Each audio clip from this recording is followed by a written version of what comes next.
와, 금이 한돈에 100만 원 간다고? 지금 한 돈에 90만 원이 넘었대네. 뉴스에선 곧 100만 원 시대가 온다고 떠들어댔습니다. 누가 봐도 부러운 금은방 사장. 하지만 진열장 가득한 수억 원어치 금덩어리 앞에서 그는 만원짜리 점심 한 끼가 두려웠습니다. 35년을 쉬지 않고 달려왔지만 팔면 팔수록 가난해지는 기묘한 현실. 그가 오늘 모든 것을 내려놓기로 한 이유는 무엇일까요? 어둑해진 상가 골목. 한 금은방의 셔터가 천천히 내려오고 있었습니다.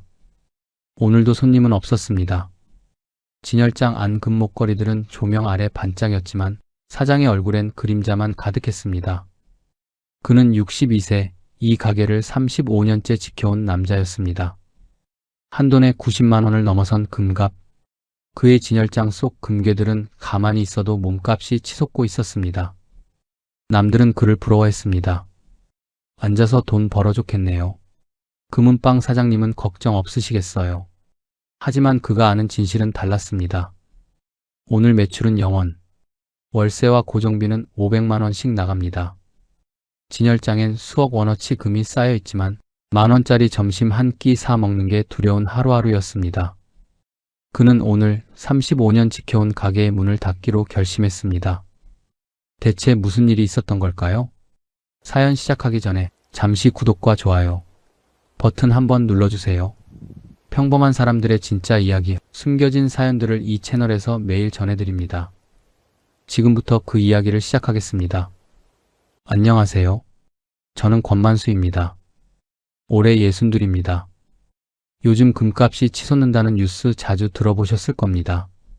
한돈에 90만 원이라는데 그 숫자가 오를수록 제 하루는 더 불안해졌습니다. 남들은 앉아서 돈 벌어줬겠다며 부러워합니다. 하지만 제 현실은 이렇습니다. 하루 매출은 0원인데 월세와 관리비, 직원 인건비까지 합쳐 매달 500만 원 가까이 나갑니다. 사람들은 제 금고 속 금만 봅니다. 하지만 그 금은 행운이 아니라 월급 한 번 없이 버틴 제 인생의 흔적입니다. 자산은 수십억인데 당장 오늘 만원짜리 점심 한 끼 사 먹는 게 겁이 나는 기막힌 역설. 제가 왜 이 금덩어리들을 놓고 떠나는지 그 비밀을 전부 말씀드리겠습니다. 금은방 사장이면 돈 걱정 없이 살았을 거라고들 생각하시죠? 아닙니다. 저는 35년 내내 무급 노동자였습니다. 아침 8시에 가게 문을 열고 밤 9시에 문을 닫았습니다. 일요일도 없었습니다. 명절에도 가게를 열었습니다. 아프면 어떻게 하냐고요? 아파도 가게는 열어야 했습니다. 그렇게 벌어들인 돈은 어디로 갔을까요? 첫째 아들 대학 등록금, 둘째 딸 유학비, 그리고 자식들 결혼 비용. 제 손에 남는 건 없었습니다. 하지만 저는 그게 당연하다고 생각했습니다. 자식들 전부 입히고 먹이고 공부시켜 번듯하게 키워내는 것, 그것이 제 평생의 월급이라 믿고 살았습니다. 제 유일한 자부심이자 훈장이었습니다. 아들, 딸 모두 대학을 나와 좋은 직장에 취직했습니다. 그리고 좋은 사람 만나 결혼했습니다. 손주도 생겼습니다. 저는 성공한 아버지라고 생각했습니다. 하지만 최근 들어 이상한 일이 벌어지기 시작했습니다. 금값은 계속 오르는데 가게 문을 여는 게 점점 무서워졌습니다. 왜냐하면 이런 일이 반복됐기 때문입니다. 오늘 손님에게 반지 하나를 팔면 내일 도매상에 가서 똑같은 무게의 금을 다시 채워 넣어야 합니다. 그런데 도매상은 가격을 더 달라고 합니다. 손님에게 받은 돈으로는 같은 양의 금을 다시 살 수 없습니다. 제 주머니에서 돈을 더 보태야 합니다. 처음엔 별것 아니라고 생각했습니다. 몇만 원 원쯤이야. 하지만 이게 매일 반복되면 어떻게 될까요? 하루 2만 원씩 제 돈이 들어갑니다. 한 달이면 60만 원, 1년이면 720만 원. 팔면 팔수록 제 현금은 줄어들고 가게 재고는 깎여나갑니다. 손님이 많이 오면 올수록 제 통장은 더 빨리 비어갑니다. 손님이 많이 오면 좋을 줄 알았습니다. 하지만 그날 들어온 돈은 더 비싸진 금을 다시 채우는데 그대로 들어갔습니다. 그래서 손님이 많이 올수록 제 통장은 더 빨리 비어갔습니다. 현실적으로 금값이 오르는 건 축복이 아니라 재앙이었습니다.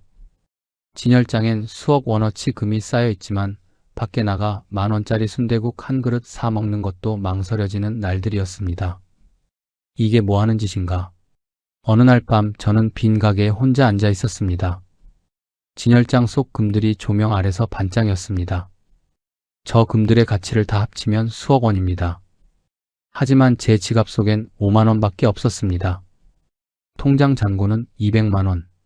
다음 주 월세 500만 원을 내면 마이너스가 됩니다. 저는 그날 알았습니다. 자산과 현금은 다르다는 것을, 금이 아무리 많아도 그걸 팔지 않으면 제 삶은 가난하다는 것을. 하지만 금을 팔 수도 없었습니다. 팔면 재고가 줄어듭니다. 진열장이 비기 시작하면 손님은 기다리지 않습니다. 그냥 다른 가게로 가버립니다. 그래서 재고가 줄면 손님도 함께 줄어듭니다. 악순환이었습니다. 저는 그동안 이 금은방을 지켜왔습니다. 부모님 유산으로 시작한 가게였습니다. 아내의 유일한 예물 목걸이를 녹여서 만든 가게였습니다. 그래서 더 놓을 수가 없었습니다. 여기서 포기하면 지난 인생이 모두 무너지는 것 같았습니다. 하지만 제 몸은 이미 신호를 보내고 있었습니다. 제가 이 금은방을 연 건 27살 때였습니다. 지금으로부터 정확히 35년 전의 일입니다. 아버지는 제가 아주 어릴 때 일찍 세상을 떠나셨습니다. 제 기억엔 아버지 얼굴도 제대로 남아있지 않습니다. 사진으로만 봤을 뿐입니다. 어머니는 그때부터 홀로 저를 키우셨습니다. 시장통에서 고생하며 하루하루를 버티셨습니다. 평생 당신 몸은 돌보지 않고 오로지 아들 하나만 바라보며 사셨습니다. 어머니는 늘 이렇게 말씀하셨습니다. 만수야, 너만 잘 되면 어머니는 아무 소원 없다. 그런 어머니가 세상을 떠나시고 낡은 비단 보따리 하나를 발견했습니다. 장례를 치르고 집을 정리하다가 발견한 것이었습니다. 먼지가 수북이 쌓인 옷장 깊숙한 곳에 숨겨져 있었습니다. 보따리를 풀었을 때 저는 숨이 멎는 줄 알았습니다. 안에는 묵직한 순금 덩어리들과 낡은 통장 하나가 들어 있었습니다. 통장을 열어보니 아버지 명의였습니다. 아버지가 돌아가시기 전 어머니와 제 미래를 위해 남겨두셨던 돈이었습니다. 그제야 깨달았습니다. 어머니가 얼마나 힘든 세월을 견뎌오셨는지.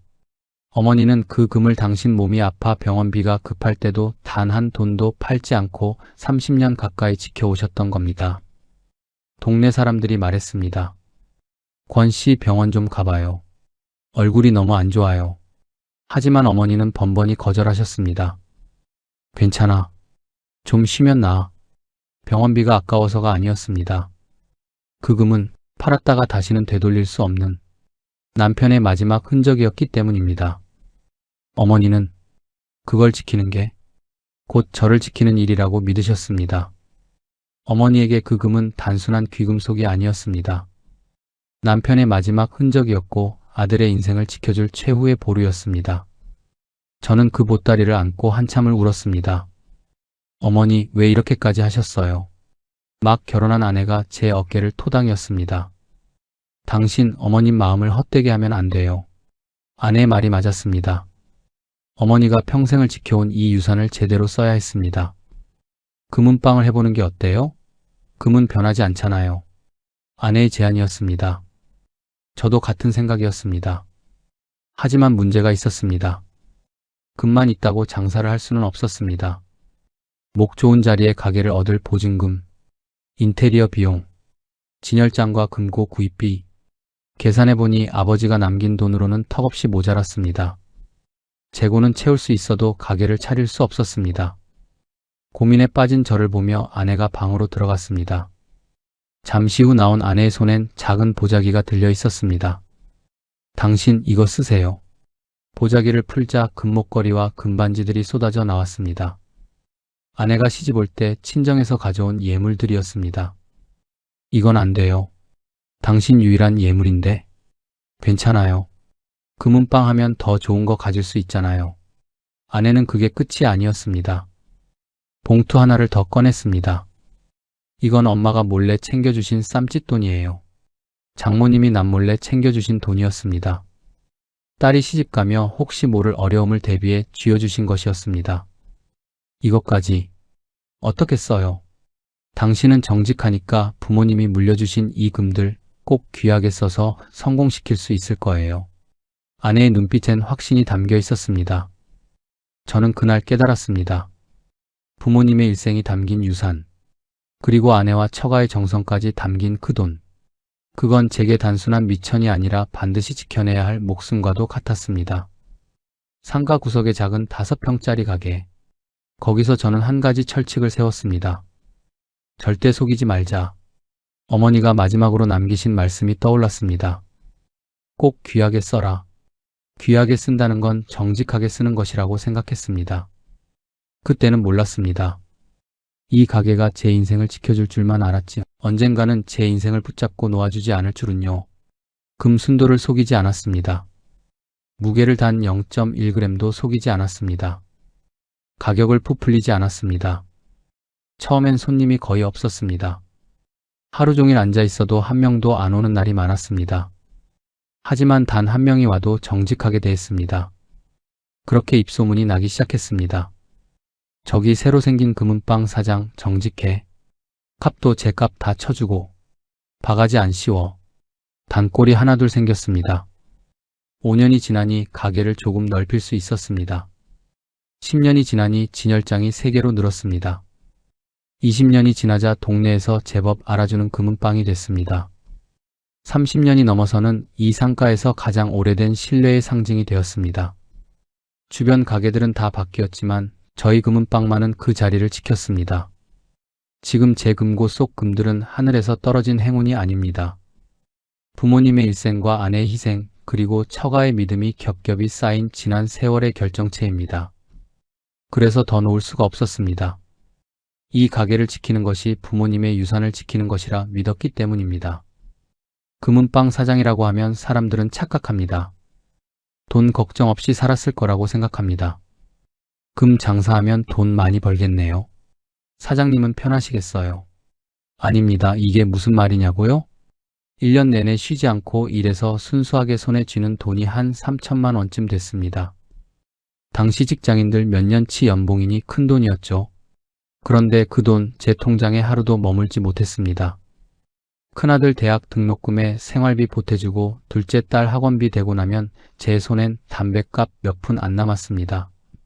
사람들은 제가 금더미 위에 앉아 노다지를 캐는 줄 알았겠지만 저는 그저 자식들 미래를 위해 금고를 비워 통장을 채우는 배달원이었을 뿐입니다. 큰아들이 대학 졸업하면 이제 좀 낫겠다 싶었습니다. 하지만 취업 준비 비용이 만만치 않았습니다. 아버지 토익 학원 다녀야 해요. 저는 주저없이 통장에서 돈을 꺼내 아들에게 쥐어줬습니다. 큰아들이 취업하면 이제 괜찮겠다 싶었는데 둘째 딸이 유학을 가겠다고 했습니다. 아빠, 외국에서 공부하고 싶어요. 유학비는 상상을 초월했습니다. 1년에 수천만 원씩 나갔습니다. 저는 금고 속 금을 조금씩 팔기 시작했습니다. 딸아이 유학비를 대기 위해서였습니다. 이 금은 우리 딸 미래를 위한 거야. 저는 그렇게 스스로를 위로했습니다. 둘째가 돌아오면 이제 끝이겠다 싶었는데 큰아들이 결혼하겠다고 했습니다. 결혼 비용이 만만치 않았습니다. 신혼집 전세금까지 보태주니 억 단위 돈이 들어갔습니다. 저는 또 금고 속 금을 팔았습니다. 아들 결혼 비용을 대기 위해서였습니다. 큰아들 결혼이 끝나면 이제 좀 쉬겠다 싶었는데 둘째 딸도 결혼하겠다고 했습니다. 저는 그렇게 자식들에게 아낌없이 다 해주었습니다. 제 손에 남는 건 없었습니다. 저축한 돈도 없었습니다. 노후 준비도 없었습니다. 하지만 저는 그게 당연하다고 생각했습니다. 저희 어머니가 저를 그렇게 키우셨던 것처럼 저도 부모로서 제 몫은 거기까지라고 믿었습니다. 자식들 전부 입히고 먹이고 공부시켜 번듯하게 키워내는 것, 그것이 제 평생의 월급이라 믿고 살았습니다. 금은방으로 자식들을 키워냈다는 것, 그것이 제 유일한 자부심이자 훈장이었습니다. 아들, 딸 모두 대학을 나와 좋은 직장에 취직했습니다. 큰아들은 대기업에 들어갔습니다. 둘째 딸은 외국 유학을 다녀와서 좋은 회사에 취직했습니다. 그리고 좋은 사람 만나 결혼했습니다. 손주도 생겼습니다. 명절 때 온 가족이 모이면 저는 뿌듯했습니다. 이 아이들 다 금은방에서 번 돈으로 키웠지. 아내가 제 손을 잡으며 말했습니다. 당신 덕분이에요. 고생 많았어요. 저는 성공한 아버지라고 생각했습니다. 하지만 어느 순간부터 이상한 생각이 들기 시작했습니다. 큰아들이 명절에 와서 조심스럽게 말했습니다. 아버지, 이제 가게 좀 정리하시는 게 어때요? 왜? 아직 장사되는데? 아니, 아버지 나이가 이제 60이 넘으셨잖아요. 아들은 걱정스러운 얼굴로 말을 이었습니다. 요즘 금 장사 안 된다면서요? 다들 온라인으로 한다고 하던데. 저는 아들의 말이 불편했습니다. 장사를 뭘 안다고 입을 놀리나 싶었습니다. 내가 뭘 알아? 아빠는 아직 할 수 있어. 둘째 딸도 비슷한 말을 했습니다.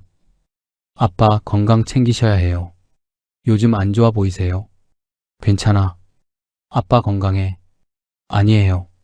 작년보다 확실히 수척해지셨어요. 딸아이의 말이 맞았습니다.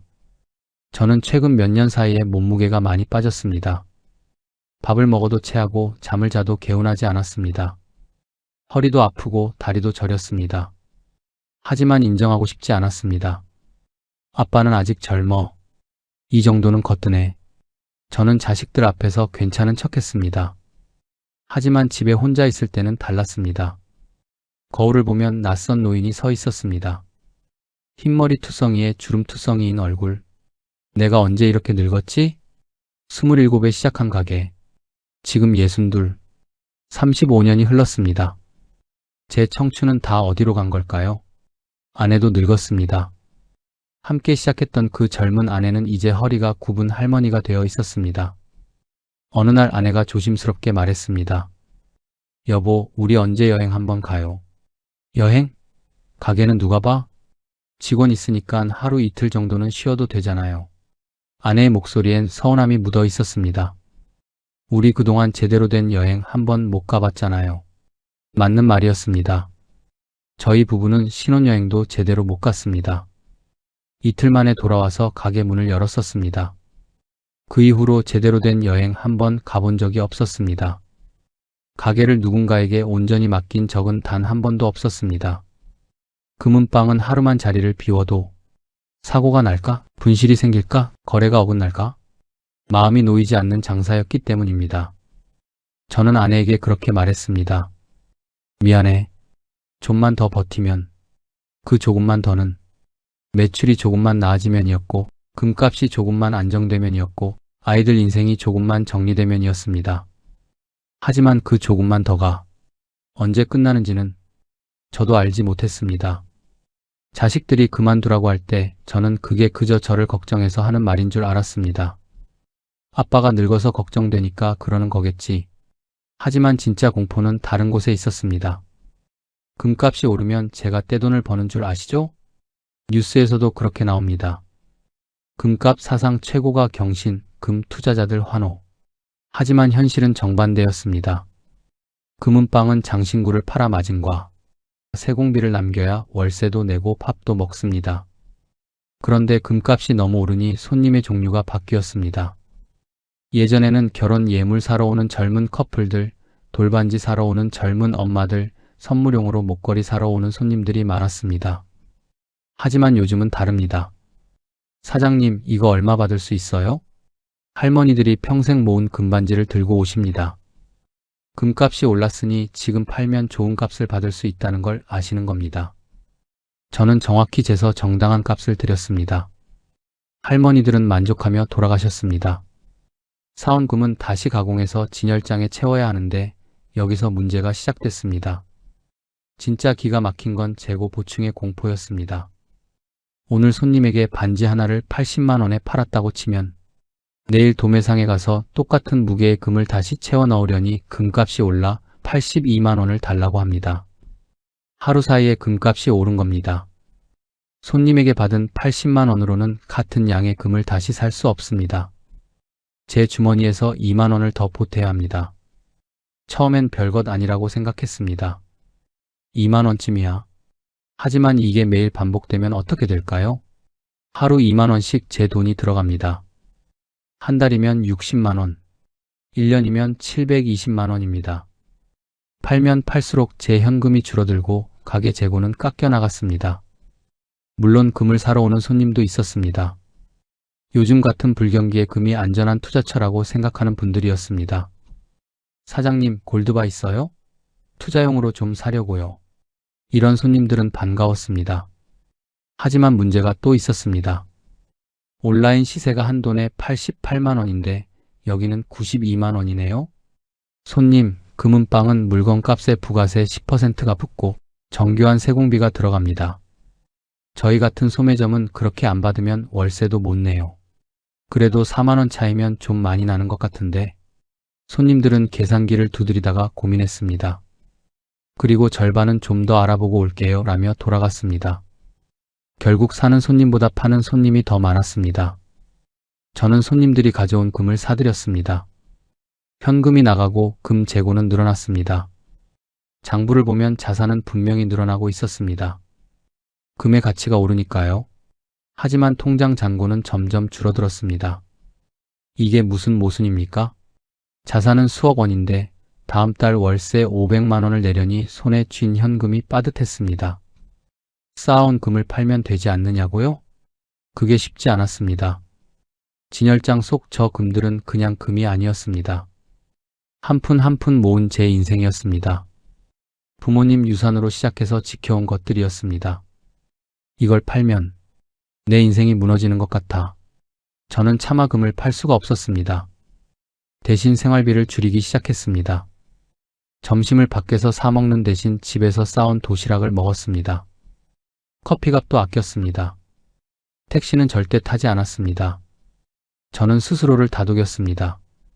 어떤 날은 손님이 3명 오셨습니다. 반지 2개, 목걸이 하나를 사 가셨습니다. 매출 300만 원. 오늘 장사 좀 되네. 저는 기뻤습니다. 하지만 다음날 도매상에 똑같은 양의 금을 채워 넣으려니 320만 원을 달라고 했습니다. 제 손에서 20만 원이 더 나간 겁니다. 진열장엔 수억 원어치 금이 쌓여 있는데 당장 손에 쥔 돈은 빠듯했습니다. 밤에 혼자 가게에 앉아 있을 때가 많았습니다. 진열장 속 금들이 조명 아래서 반짝였습니다. 저 금들의 가치를 다 합치면 수억 원입니다. 하지만 제 통장 잔고는 200만 원. 다음 주 월세 500만 원을 어떻게 낼까? 금을 조금 팔아야 하나? 하지만 금을 팔면 재고가 줄어듭니다. 재고가 줄면 손님이 더 안 옵니다. 그러면 장사가 안 됩니다. 안 팔면 현금이 부족합니다. 어느 쪽을 선택해도 막막했습니다. 자산은 수억 원인데 당장 다음 달 월세 500만 원을 낼 현금이 없어 걱정해야 하는 현실. 부모님 유산으로 지켜온 이 금덩어리들을 팔 수도 안 팔 수도 없는 막막한 벼랑 끝에 저는 서 있었습니다. 결국 저는 월세를 내기 위해 제 목숨 같은 금을 조금씩 헐어 팔기 시작했습니다. 어느 날 저녁이었습니다. 가게 문을 닫으려던 참에 큰아들이 찾아왔습니다. 아버지, 퇴근길에 들렀어요. 큰아들은 양복 차림이었습니다. 대기업 다니는 아들의 모습은 늠름했습니다. 그래, 저녁은 먹었니? 네, 회사에서 먹고 왔어요. 아들은 가게 안을 둘러봤습니다. 오늘도 손님은 거의 없었습니다. 아버지, 요즘 장사 어때요? 그냥 그렇지 뭐. 저는 대충 넘어가려 했습니다. 하지만 아들은 진지한 얼굴로 제 앞에 앉았습니다. 아버지, 엄마가 걱정돼서 저한테 전화하셨어요. 아버지, 이거 한번 보세요. 아들이 핸드폰을 꺼내 제게 내밀었습니다. 화면에는 KRX 금시장이라는 앱이 떠 있었습니다. 이게 뭐니? 금 거래 앱이에요. 요즘 젊은 사람들은 다 이걸로 금을 사고 팔아요. 저희 회사 선배 후배들 보면 금은 이렇게 관리하더라고요. 아들은 화면을 넘기며 설명했습니다. 여기 보세요. 지금 금 시세가 실시간으로 뜨잖아요. 화면에는 숫자들이 계속 바뀌고 있었습니다. 1초마다 금값이 변하고 있었습니다. 클릭 한 번이면 금을 살 수 있어요. 팔 수도 있고요. 그게 그렇게 쉽게 되니? 저는 믿기지 않았습니다. 네, 아버지. 수수료가 0.3%밖에 안 돼요. 아들의 설명은 계속됐습니다. 아버지 가게에서 금 사면 세공비의 마진까지 붙어서 시세보다 비싸잖아요. 그런데 여기서는 시세 그대로예요. 저는 아무 말도 할 수 없었습니다. 게다가 나라에서 운영하는 거라 안전하고요. 세금도 없어요. 사고 팔 때 생기는 수익에 세금 한 푼 안 붙어요. 아들은 더 충격적인 말을 했습니다. 아버지, 요즘 우리 회사 후배들 보면 금 투자한다고 다들 이 앱 쓰더라고요. 금은방 가는 애들은 거의 없어요. 저는 할 말을 잃었습니다. 제가 지켜온 이 가게, 정직을 목숨처럼 여기며 금을 닦고 또 닦았던 이 매장. 그게 아들의 핸드폰 속에서는 그저 비싸고 불편한 곳에 불과했습니다. 아버지, 이건 아버지 잘못이 아니에요. 아들은 조심스럽게 말을 이었습니다. 시대가 바뀐 거예요. 아버지가 아무리 정직하게 장사하셔도 사람들은 더 싸고 편한 걸 찾을 수밖에 없어요. 아들의 눈빛에는 걱정이 가득했습니다. 아버지, 건강도 안 좋으시잖아요. 요즘 얼굴색이 너무 안 좋으세요. 괜찮아. 아빠는 건강해. 저는 버릇처럼 그렇게 대답했습니다. 아버지, 가게 정리하시는 게 어때요? 지금 금값 높을 때 정리하시면 좋잖아요. 아들의 말은 이어졌습니다. 아버지 평생 모으신 금들 정리하시면 당장 생활은 한결 편해질 거예요. 엄마랑 여행도 다니시고 편하게 사세요. 아들은 진심으로 저를 걱정하고 있었습니다. 하지만 저는 고개를 저었습니다. 아직 아니야. 아빠는 아직 할 수 있어. 아버지, 이 가게는 내 할머니가 평생 지켜준 거야. 너희 할아버지 유산으로 시작한 거고. 저는 목소리를 높였습니다. 35년을 해온 장사를 그렇게 쉽게 접을 수는 없어. 아들은 한숨을 쉬었습니다. 아버지, 고집 부리지 마세요. 건강이 먼저예요. 고집이 아니야. 아빠는 아직 말끝을 흐렸습니다. 아들은 더 이상 말하지 않았습니다. 그저 안타까운 눈으로 저를 바라봤습니다. 알았어요. 아버지가 결정하세요. 그래도 건강만은 챙기세요. 아들은 일어서며 제 어깨를 두드렸습니다. 저 먼저 갈게요. 집에 일찍 들어가세요. 아들이 나간 뒤 저는 한참을 멍하니 앉아 있었습니다. 핸드폰 속 1초금 거래소. 클릭 한 번으로 금을 사고 파는 세상. 제가 한 땀 한 땀 쌓아온 신뢰와 정직이 이제는 불편함이 되어버린 세상. 이건 제 능력이 부족해서가 아니었습니다.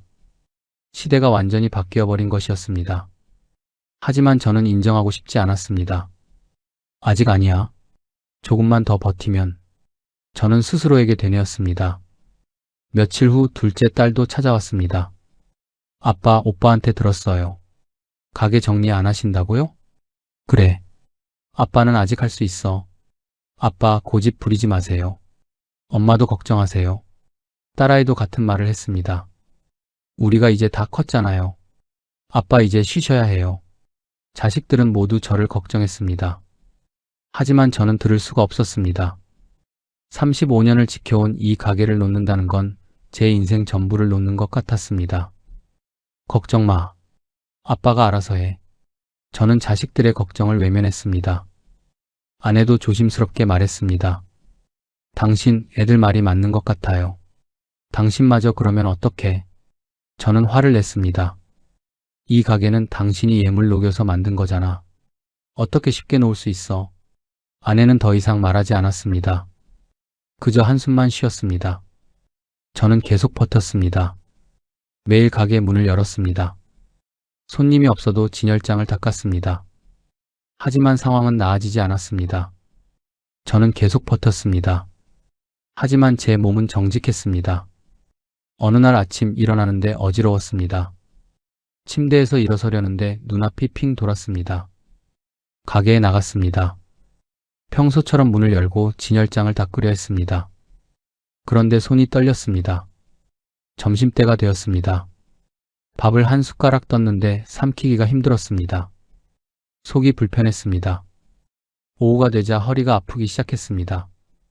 의자에 앉아 있는 것도 힘들었습니다. 저는 이를 악물었습니다. 어느 날 가게에서 손님을 응대하다가 갑자기 눈앞이 캄캄해졌습니다. 정신을 차려보니 바닥에 쓰러져 있었습니다. 손님이 저를 부축해서 의자에 앉혀놨습니다. 사장님, 괜찮으세요? 119 부를까요? 아니요, 괜찮습니다. 저는 억지로 웃으며 대답했습니다. 그날 저녁 아내가 단호하게 말했습니다. 당신 내일 병원 가요. 제발. 아내의 목소리는 떨리고 있었습니다. 당신 이러다 큰일 나요. 저는 아내의 눈을 봤습니다. 눈물이 고여 있었습니다. 알았어. 내일 가볼게. 저는 결국 병원에 갔습니다. 의사는 여러 가지 검사를 했습니다. 혈압, 혈당, 간 수치, 심전도. 검사 결과를 듣는 날이었습니다. 의사는 심각한 얼굴로 말했습니다. 권만수 씨 혈압이 너무 높습니다. 당뇨 수치도 위험 수준이고요. 의사는 계속 말했습니다. 간 수치도 좋지 않습니다. 스트레스를 많이 받으시나요? 약 드시면서 계속 수치 검사해 봐야 합니다. 저는 고개를 숙였습니다. 이대로 가시면 안 됩니다. 일을 줄이셔야 합니다. 제 옆에 앉아있던 아내가 눈물을 흘렸습니다. 혹시 이 이야기가 여러분께 어떻게 들릴까요? 금이 그렇게 많은데 장사 좀 안 된다고 쓰러져? 배부른 소리 하네. 네, 맞습니다. 저는 당장 내일 굶을 처지도 아닙니다. 하지만 제가 쓰러진 건 돈 때문이 아니라 무게 때문이었습니다. 부모님의 유산과 아내의 예물, 처가의 돈으로 시작한 이 금은방. 이 가게는 제게 단순한 일터가 아니었습니다. 무슨 일이 있어도 지켜내야 할 가업이었고 자존심이었습니다. 단 하루도 편히 쉬지 못한 건 제가 성실해서가 아니었습니다. 내가 무너지면 부모님의 흔적도 우리 가족의 미래도 끝장난다는 공포 때문이었습니다. 그 공포가 제 몸속에 독처럼 쌓여왔던 겁니다. 내가 지금 내 인생을 갉아먹고 있구나. 금값은 오르는데 제 인생은 녹슬어가는 그 괴리감을 견딜 수가 없었습니다. 가게에서 쓰러졌던 그날 사실 저는 몸이 아픈 게 아니었습니다. 마음이 먼저 비명을 지른 것이었습니다. 이제 제발 그만해. 35년 했으면 됐잖아. 의사는 제게 혈압과 당뇨 수치를 말했지만 제가 들은 건 사망 선고를 받은 제 청춘의 통곡이었습니다. 집으로 돌아오는 길이었습니다. 아내가 제 옆을 걸었습니다. 당신 이제 그만해요. 제발. 아내의 등이 보였습니다. 언제 이렇게 굽었을까? 함께 시작했던 그 싱그럽던 아내는 어디 가고 어느새 눈가엔 숨길 수 없는 세월이 깊게 패어 있었습니다. 예물 목걸이를 내놓으며 웃던 그 고운 손마디는 가게 뒤치다꺼리 하느라 거칠고 투박해져 있었죠. 저는 그제야 깨달았습니다. 부모님이 남기신 유산을 지키겠다고 정작 부모님이 남기신 나라는 사람을 죽이고 있었다는 것을. 어머니가 마지막으로 하신 말씀이 떠올랐습니다. 만수야, 꼭 귀하게 써라. 35년 동안 저는 그게 금덩어리를 금고에 지키는 것이라고 생각했습니다. 하지만 아니었습니다. 어머니가 말씀하신 귀하게 써라는 말은 금을 쌓아두는 게 아니라 제 소중한 인생을 단 하루라도 사람답게 써보라는 뜻이었습니다. 62세가 되어서야 알았습니다. 그날 밤 저는 잠을 이룰 수 없었습니다. 천장을 바라보며 생각했습니다. 끝까지 버티는 게 미덕인 줄 알았습니다. 하지만 제 몸이 먼저 무너지고 있다는 걸 너무 늦게 알아버렸습니다. 성공해서 떠나는 게 아닙니다. 더 이상 제 영혼을 갉아먹으며 버틸 힘이 없어서 이제야 비로소 저 자신을 위해 항복을 선언하는 것입니다. 다음 날 아침 저는 결심했습니다. 가게를 정리하자. 이제 금은방 사장 권만수가 아니라 사람 권만수로 살자. 가게를 정리하기로 결심한 다음 날, 저는 아침 일찍 가게로 나갔습니다. 35년 동안 닦아온 진열장을 바라봤습니다. 그 안에 반짝이는 금들을 하나하나 꺼냈습니다. 손이 떨렸습니다. 이 금들 하나하나가 제 인생이었으니까요. 자식들에게 전화했습니다. 애들아, 아빠가 가게를 정리하기로 했다. 전화기 너머로 침묵이 흘렀습니다. 아버지, 진심이세요? 큰아들의 목소리가 떨렸습니다. 그래. 이제 그만할 때가 된 것 같아. 아버지. 아들의 목소리에 안도감이 섞여 있었습니다. 잘 결정하셨어요. 정말 잘하신 거예요. 둘째 딸도 울면서 말했습니다. 아빠, 고생 많으셨어요. 이제 좀 쉬세요. 자식들은 모두 안심했습니다. 저는 금 도매상에 전화를 걸었습니다. 35년 동안 거래하던 곳이었습니다. 사장님, 가게 정리하시는 거예요? 네. 이제 그만하려고요. 도매상 사장도 놀랐습니다. 35년이나 하셨는데? 아쉽네요. 나이가 들어서요. 몸도 안 좋고. 저는 가게 안 모든 금을 정리했습니다. 진열장 속 반지, 목걸이, 팔찌, 금고 속 금괴들. 35년 동안 쌓아온 모든 것들 하나씩 무게를 재고 가격을 매겼습니다. 도매상이 와서 금들을 확인했습니다. 사장님, 정직하게 장사하셨네요. 순도가 정확해요. 그게 제 자부심이었습니다. 저는 씁쓸하게 웃었습니다. 금을 모두 현금화하는데 일주일이 걸렸습니다. 그리고 마지막 날 은행에서 전화가 왔습니다. 권만수님, 입금 확인하셨습니까? 저는 통장을 열어봤습니다. 숫자가 찍혀 있었습니다. 상상도 못한 액수였습니다. 35년 동안 한 푼씩 모은 금의 가치. 그 돈은 갑자기 생긴 행운이 아니었습니다. 미리 쓰지 못한 제 인생을 이제야 한꺼번에 돌려받은 것뿐이었습니다. 금값이 오른 덕분에 그 액수는 더 커져 있었습니다. 저는 한참 동안 그 숫자를 들여다봤습니다. 기쁨이 밀려올 줄 알았습니다. 하지만 먼저 든 생각은 달랐습니다. 이걸 왜 이렇게 늦게 깨달았을까? 35년 동안 이 금을 지키느라 제 인생을 포기했습니다. 여행 한 번 제대로 못 가고 살았습니다. 아내와 단둘이 밥 한 끼 편하게 먹어본 적이 없었습니다. 만약 10년 전에 정리했다면, 아니 20년 전에 정리했다면 저와 아내는 좀 더 젊을 때 인생을 즐길 수 있었을 텐데. 당신 됐어요? 아내가 옆에서 조심스럽게 물었습니다. 응, 다 정리했어. 저는 통장을 아내에게 보여줬습니다. 아내는 숫자를 보고 눈이 커졌습니다. 이렇게나 35년 모은 거야. 저는 아내의 손을 잡았습니다. 미안해. 고생만 시켰어. 아내는 고개를 저었습니다. 아니에요. 당신 덕분에 우리 잘 살았어요. 아내의 눈에 눈물이 맺혔습니다. 저는 자식들을 불렀습니다. 애들아, 아빠가 할 말이 있어. 자식들이 모였습니다. 가게를 정리하고 금을 다 팔았다. 저는 통장을 꺼냈습니다. 이 중에서 너희들 몫을 먼저 떼어놓을 거야. 큰아들이 손사래를 쳤습니다. 아버지, 저희는 괜찮아요. 아니야. 아빠가 주고 싶어서 주는 거야. 저는 자식들에게 유산을 나눠줬습니다. 넉넉한 액수였습니다. 이건 너희 할아버지가 남기신 유산이야. 아빠가 35년 동안 지켜온 거고. 둘째 딸이 울었습니다. 아빠, 울지 마. 이제 아빠는 너희 걱정 안 해도 돼. 저는 웃었습니다. 남은 돈은 아빠랑 엄마가 쓸 거야. 자식들이 고개를 끄덕였습니다. 아버지, 엄마랑 여행 많이 다니세요? 그래, 그럴 거야. 그날 밤 저는 아내와 단둘이 앉았습니다. 당신 가고 싶은 곳 있어요? 아내가 조심스럽게 물었습니다. 나? 글쎄. 저는 생각해 봤습니다. 35년 동안 가게만 지켰으니 가보고 싶은 곳이 너무 많았습니다. 제주도도 가보고 강원도도 가보고 싶어. 우리 신혼여행도 제대로 못 갔잖아요. 아내가 말했습니다. 이번엔 제대로 가볼까요? 저는 아내의 손을 잡았습니다. 그래. 우리 이제 우리를 위해 살자. 35년 만에 저는 자유로워졌습니다. 아침에 알람 소리에 깨어나지 않아도 됐습니다. 가게 월세 걱정을 하지 않아도 됐습니다. 금 시세를 확인하지 않아도 됐습니다.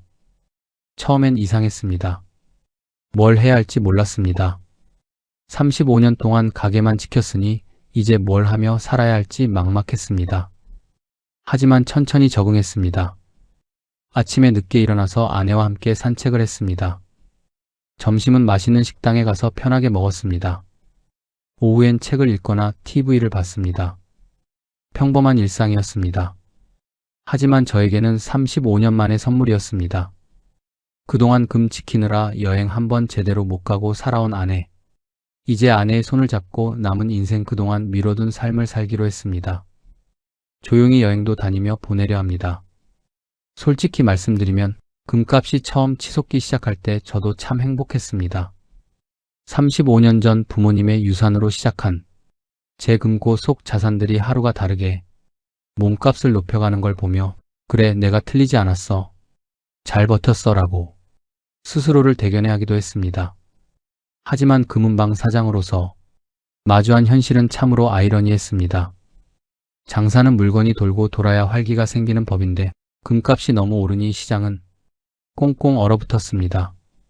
예물을 사러 오는 젊은 커플의 발길은 뚝 끊겼고 그저 금값이 높을 때 팔아치우려는 분들만 줄을 이었습니다. 물론 금에 투자하려는 분들도 많았습니다. 하지만 그분들은 이제 더 이상 35년 된 제 금은방을 찾지 않았습니다. 아들이 보여준 것처럼 다들 온라인 앱으로 소수점 단위 금을 사고 팔며 1초 만에 수익을 챙기더군요. 거대한 디지털 세상 속에서 35년 된 제 금은방은 그저 무겁고 느린 황금 감옥이 되어가고 있었습니다. 금값은 치솟는데 장사는 망해가는 이 기막힌 역설 속에서 저는 비로소 깨달았습니다. 여러분, 금값이 오른다고 모두가 행복한 건 아닙니다. 내 손에 쥔 황금이 아무리 많아도 그 무게를 지키느라 정작 사랑하는 가족의 얼굴을 보지 못한다면 그것은 축복이 아니라 저주입니다. 35년 열심히 살면서 자식들 인생은 황금빛으로 닦아줬지만 정작 제 인생은 녹슬게 내버려뒀던 저의 늦은 고백입니다. 시대가 변하면 우리도 변해야 합니다. 때를 알고 물러나는 것 또한 큰 용기입니다. 진짜 황금은 통장에 찍힌 숫자가 아니라 오늘 사랑하는 사람과 나누는 따뜻한 밥 한 끼, 그리고 그들과 함께 보내는 시간에 있다는 사실을 절대 잊지 마십시오. 저는 이제 무거운 금덩어리를 내려놓고 진짜 황금을 찾으러 가보려 합니다. 제 이야기가 여러분의 삶에 작은 울림이 되었기를 바랍니다. 부족한 제 이야기가 조금이나마 와닿으셨다면 구독과 좋아요 버튼으로 응원 부탁드립니다. 여러분의 노후에 평안이 깃들기를 진심으로 기원합니다. 끝까지 시청해주셔서 감사합니다.